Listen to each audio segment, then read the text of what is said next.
तो ये तीनों रत्नों का कितना बड़ा महत्व हमारे जीवन में है, ये हम सबको पता होना चाहिए।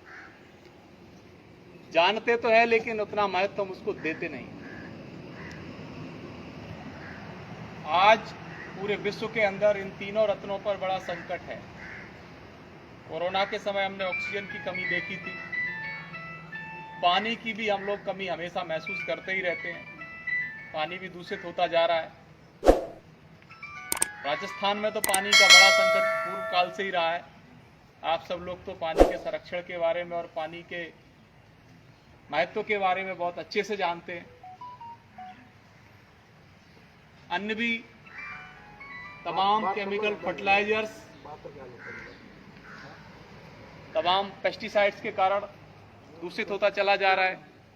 वो कैंसर जैसी अति भयंकर बीमारियों को जन्म दे रहा है। तो ये तीनों रत्नों को हम कैसे ठीक करें, उनके प्रति अपनी जिम्मेदारी का कैसे निर्वहन करें, ताकि हम अपने लिए कुछ कर सकें। कोई और तो करने आएगा नहीं। एक एक व्यक्ति सांस लेता है, एक एक व्यक्ति पानी पीता है, एक एक व्यक्ति भोजन करता है। तो एक एक व्यक्ति इस दुनिया में है, उसकी सबकी जिम्मेदारी है कि संयुक्त रूप से उस पर प्रयास करने की।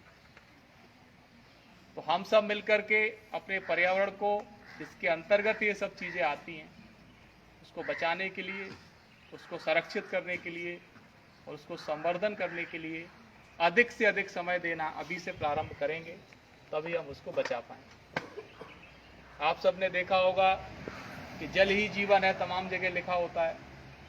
तो उसका महत्व यही है कि हमें प्यास लगती है तो उसी से हम अपनी प्यास को बुझा सकते हैं। तो जब वो पानी दूषित हो जाएगा तो हमारा शरीर के अंदर भी तमाम बीमारियों का ऐसा प्रविष्ट हो जाएंगी जो ठीक नहीं होती। तो स्वस्थ रहने के लिए स्वच्छ पेयजल की आवश्यकता है। स्वस्थ रहने के लिए एक हेल्दी रिच ऑक्सीजन लेवल की आवश्यकता है। जैसे कि हम यहाँ बैठे हैं, आज पेड़ पौधों के नीचे बैठे हैं, तो हमें ठंडक भी लग रही है और ऑक्सीजन भी हमें पर्याप्त मिल रहा है।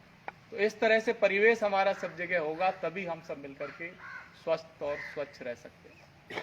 चौथा, प्लास्टिक आज पूरी दुनिया को एक बड़े विष के रूप में देखने को मिल रहा है।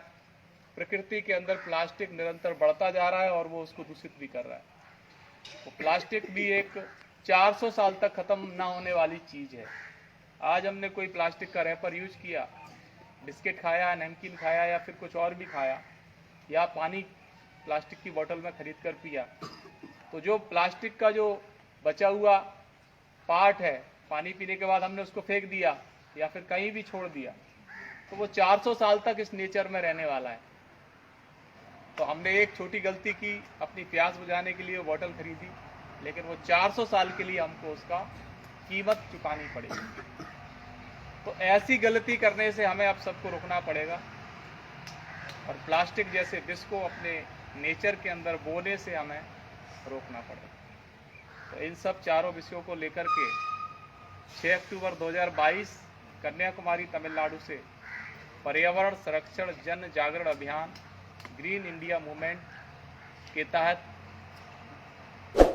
यात्रा प्रारंभ की थी। आज 378 दिन हुए, लगभग 22,000 किलोमीटर और 20 राज्यों तक मैं गया हूँ।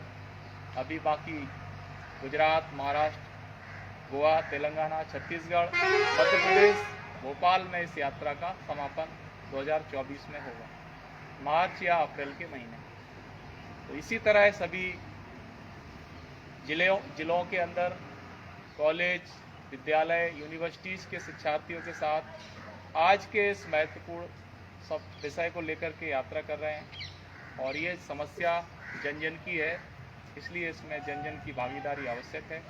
आप सब युवा पीढ़ी है, जब आप सब समाज के अंदर जागरण करेंगे, जैसे हमें शिक्षा का महत्व पता है, वैसे ही हमें इन तीनों चीज़ों का महत्व पता होना चाहिए, तभी हम इस पर काम कर पाएंगे। बहुत बहुत धन्यवाद।